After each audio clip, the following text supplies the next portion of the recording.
মৌনী অমাবস্যা তিথিতে এভাবেই প্রদীপ জ্বাললে অনেক কিছু থেকে পাবেন মুক্তি। নমস্কার, সকলকে স্বাগত জানাই আমাদের চ্যানেলে। আপনার দিনটি শুভ হোক এই প্রার্থনা করে ভিডিওটি শুরু করছি। আজ 18ই জানুয়ারি 2026 রবিবার, মৌনী অমাবস্যা। 18ই জানুয়ারি রাত 12:03 মৌনী অমাবস্যার তিথি আরম্ভ হয়েছে এবং উদয়া তিথি হিসাবে আমরা 18ই জানুয়ারি দিনটাতে কিন্তু মৌনী অমাবস্যা পালন করে থাকব। উদয়া তিথি হিসাবেও এই দিনটি কিন্তু গণনা করা হয়ে থাকছে। হিন্দু ধর্মে সূর্যোদয় মিলে তিথি গণনা করা হয়, সেই অনুযায়ী 18ই জানুয়ারি 2026 মৌনী অমাবস্যা। মৌনী অমাবস্যা দিন পিতৃপুরুষের প্রতি তর্পণ করা এবং তাদের থেকে আশীর্বাদ চাওয়ার সাথে সাথে মৌনব্রত রেখে অনেকেই অনেক ধরনের রেমেডি করে থাকেন এবং তারা পিতৃদোষ থেকে মুক্তি কামনা করে থাকেন। তবে আজকে আমি যেই রেমেডিটি বলতে চাচ্ছি বা বলবো, সেটি ঠিক মেনে নিতে পারেন যেন যমের দুয়ারে প্রদীপ দেওয়া বা যম প্রদীপ বলা যেতেই পারে। ঠিক কেন, চলুন জেনে নেওয়া যাক এবং জেনে নেওয়া যাক ঠিক কীভাবে প্রদীপটি দেবেন। আগে বলে দিই যে কেন এটাকে যম প্রদীপ বলা যেতে পারে। এই প্রদীপটি নানান ধরনের অসুস্থতা, কঠিন মারণ রোগ, অকাল মৃত্যু, দুর্ঘটনা এরকম জিনিস থেকে মুক্তি চেয়ে, পূর্বপুরুষের কাছে আশীর্বাদ চেয়ে আপনারা প্রদীপটি জ্বালাবেন। তার জন্যই একে বলা যেতে পারে যে যমের দুয়ারে বা যম প্রদীপের আরও একটি যেন এক্সাম্পল। ভীষণ ছোট করে বুঝিয়ে বলে দিলাম, এটা নিয়ে বলতে গেলে বেশ অনেকটা সময় লাগে। যেহেতু ভিডিওটি দিতে আমার অনেক দেরি হয়ে যাচ্ছে, তাই এটিকে আর বর্ণনা করে এবার ঠিক কী করবেন। কোনো একটি নতুন মাটির যে প্রদীপ হয়, মুছি হয়, সেটি নিয়ে নিন।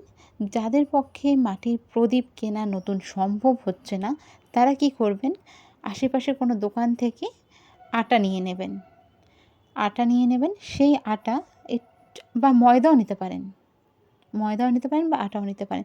মাটির প্রদীপ চেষ্টা করবেন, না পেলে এই আটাটাকে একটু গুড়, কালো তিল এবং একটু ঘি দিয়ে একদম টাইট করে মেখে প্রদীপের শেপে করে নেবেন। আর যারা মাটির প্রদীপ জোগাড় করতে পারছেন তাদের জন্য অতি উত্তম।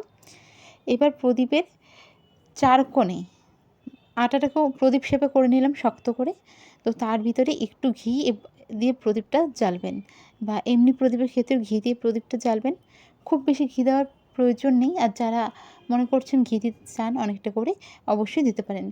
এই প্রদীপটির উদ্দেশ্য সারাক্ষণ জ্বালিয়ে রাখানো, কিছুক্ষণ জ্বালিয়ে রাখলেও আপনাদের পূর্বপুরুষ যারা রয়েছে তাদের উদ্দেশ্য করে তাতেও হবে। এবার কি করবেন, দুটো পলতে নেবেন, ক্রস করে 4টে মুখ করবেন, যেভাবে যম প্রদীপে করা হয়ে থাকে। এবার বাড়ির যে সদর দরজার বাইরে প্রদীপটি জ্বেলে দেবেন। প্রদীপটি কখন জ্বালবেন, সূর্যাস্তের পর। প্রদীপটি সূর্যাস্তের পর আপনাকে জ্বালতে হবে। আর প্রদীপটি জ্বলিয়ে যে আপনি যেখানটা রাখবেন তার নিচে সামান্য কিছু ফুল, আর যদি যার পক্ষে সম্ভব হচ্ছে কালো তিল যদি না থাকে শুধু ফুল দেবেন। ডাইরেক্ট মাটির মধ্যে রাখবেন না, ফুল দেবেন। তো কারো কাছে এই সময় যদি ফুল কোনো রকমভাবে সম্ভব না হচ্ছে, তো আপনি কোনো পরিষ্কার কাগজের টুকরো দিয়ে দিতে পারেন।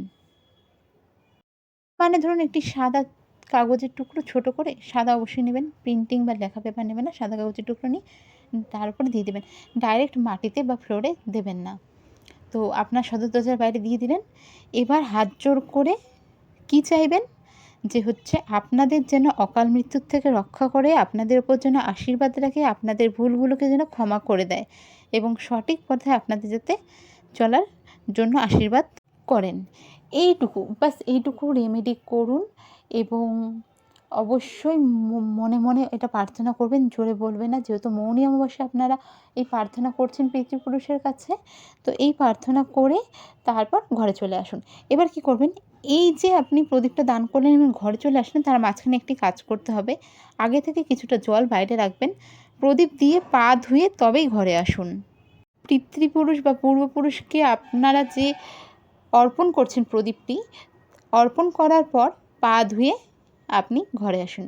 অবশ্যই মন থেকে আপনাকে মনে মনে জিনিসটি চাইতে হবে যে অকাল মৃত্যুর হাত থেকে যেন রক্ষা করে, যাদের বয়স হিসাবে মৃত্যু হওয়ার বয়স হয়নি তাদের যেন অকাল মৃত্যু না হয়, এই আশীর্বাদটা চেয়ে ঘরে চলে আসুন। পাটা ধুয়ে ঘরে চলে আসুন, বাস এটুকুই। ভিডিওটি যদি ভালো লেগে থাকে অবশ্যই সাবস্ক্রাইব, লাইক, শেয়ার করুন আর তাড়াতাড়ি শেয়ার করুন আপনার পরিচিত মানুষদের সাথে। দেখা হবে অন্য ভিডিওতে। জয় শ্রীকৃষ্ণ, রাধে রাধে।